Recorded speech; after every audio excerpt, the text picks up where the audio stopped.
who you're going to hear, there's far more interaction in that you get to decide who you hear now, which is a very good thing. But it does mean that there's a lot of music out there, which is why it's the long tail model. There's a lot of stuff in the tail. Michael Jackson releases Thriller in 1980s, early 1980s, and that was the most expensive music video written to date, and became a massive internationally selling album. And it broke a lot of records. That was great. That was another excellent thing for racial integration in popular music. I mean, that happened now. There was lots of very successful black musicians at the time.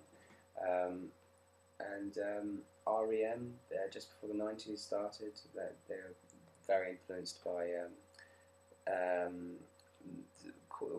they had quite classical influences. I haven't really touched on classical stuff. REM had very classical influences, but mixed with rock and roll. So that was they were, along with Queen, actually. Queen are another one that's worth mentioning with very classical influences. They used opera in Bohemian Rhapsody, operatic singing techniques, and very interesting progressive stuff happening with Queen. The Smiths didn't please anyone or didn't please any authorities with their album "The Queen Is Dead," which is a great album, and that was another. The Smiths had a very skewed lyrical outlook, or Morrissey had a very skewed lyrical outlook on the times, and he was the sort of beginning of.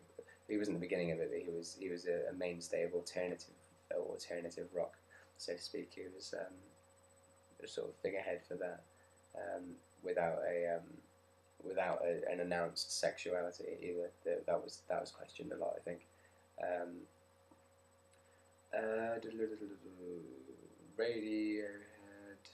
Radiohead towards mid to late 90s. Radiohead have been were and continue to be a really good progressive movement. Not that their music isn't really progressive rock, I suppose. It was straight up rock and roll, and now it's I don't know whether to call it progressive rock or not, but it's certainly something vaguely new, or certainly something interesting. Anyway. Mid 1980s was the first Apple personal computer, and that was the beginning of home recording and stuff. I mean, home recording started with electronic music, which is why at the same time as that, lots of house was happening, because people had computers at home. You wouldn't really go into a studio and sit down and make a house tune, but you could do it at home. And so lots of homemade music was happening. Again, with the ADAT cheap home recordings being made possible. So that was good for music. Email helped. Worth noting, a band called the Postal Service, who actually composed their music via email, and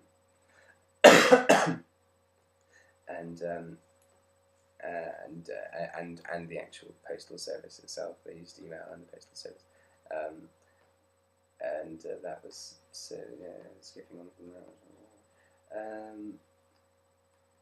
Take That, the Spice Girls, the sort of beginning of manufactured pop, which is not interesting at all, but is worth mentioning because it had a lot of fans, mainly young girls, but at least they were writing their own lyrics. Spice Girls, they're still a very manufactured image group, but it's arguable whether or not they had any artistic merit. I think I like some of the tunes. East Coast hip hop, lots of Snoop Dogg and am I embarrassing myself by saying Dr. Dre? I think lots of hip hop is great actually because and still is great. It has lots of anti-establishment stuff in it, which is very important in music. It's always good to be anti-establishment in music. So hip hop is really is really folk, I suppose. I mean, that's the closest lyrically. That's the closest it gets to it. I mean, or at least the early stuff was, and then it's sort of now it's evolved into. I don't know if evolved is the right word, but it's probably one of the most materialistic of genres now, in the mainstream, very materialistic and very I have this and you don't sort of philosophy around hip hop these days. Anyway, indie music, indie bands like the Arctic Monkeys, Franz Ferdinand, Kaiser Chiefs. That all started with, that wouldn't have happened without cheap home recordings being possible, and that was and they in the indie sound is a sort of twangy guitars, twangy electric guitars, and cheap drum sets, cheaply recorded stuff. And, obviously, they became very rich very quickly, and suddenly didn't sound so indie.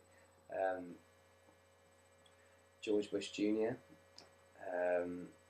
Another strange coincidence involving the same place, and a lot of the same people, and a lot of people are still very angry about the George Bush thing, but it's sort of become not very fashionable to or maybe I'm just being stupid, but it doesn't seem like there's.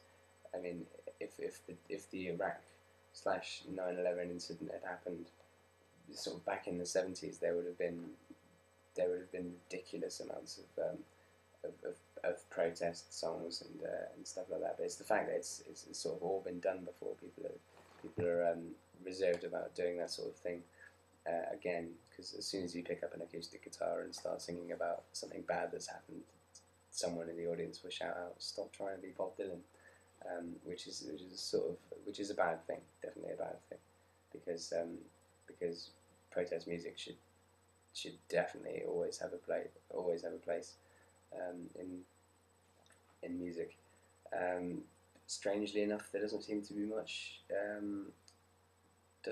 much protest music these days. Whether that's because it doesn't seem fashionable, or it's because major record labels are very good at deciding what you get to release, or I don't know. Maybe, I mean, I haven't heard any straight up references to the obvious atrocities that were committed by certain governments these days. Certainly would have been mentioned back then. Maybe the machines just got a bit more efficient. I suppose it is their job. I digress. Yeah. That's essentially it. Yeah. Amy Winehouse, lots of jazz. Amy Winehouse takes her influences from lots of jazz. She's a jazz singer.